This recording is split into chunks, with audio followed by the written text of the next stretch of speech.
Unë e kam prekur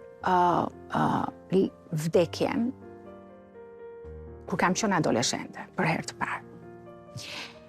Kam humbur xhaxhain tim në moshë shumë të re. Xhaxhai im ishte shumë i ri, 29 vjeç, kur aksidentalisht u largua nga ne.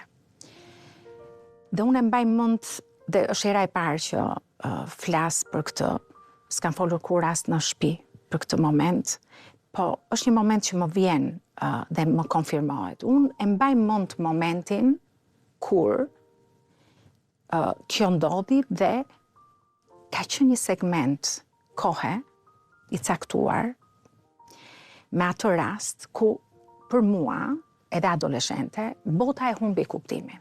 Nuk ishte më kuptim. Për mua, ishte një moment ku unë tash jeta s'ka më kuptim. Dhe po ai moment kur më duk sikur bota ndaloj. Literalisht mua më duk sikur ndaloj. Dhe kam kuptuar me kalimin e kohës që ai kuptim, ai segment kuptimi nuk i vjen më, ti nuk je më kuptim plot në mënyrën se si e zhvillon jetën. Ti e ke të cunguar dhe me kalimin e jetës sa më shumë jeton, aq më shumë. Unë kam humbur gjyshrit e rejas. Ata kanë qenë një prezencë e jashtëzakonshme në jetën time gjithashtu. Unë kam humbur kolegun me cilin themelova zyrën.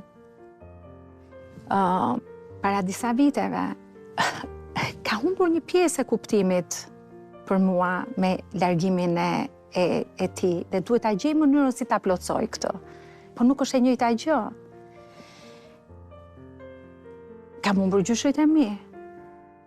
Të gjithë gjyshrit e mi. E gjej mënyrën, po prap ka humbur një pjesë, nuk je më kuptim, nuk e ka bota të njëjtin kuptim se sa kur i ke të gjithë ata që janë prezenca të rëndësishme në jetën tënde.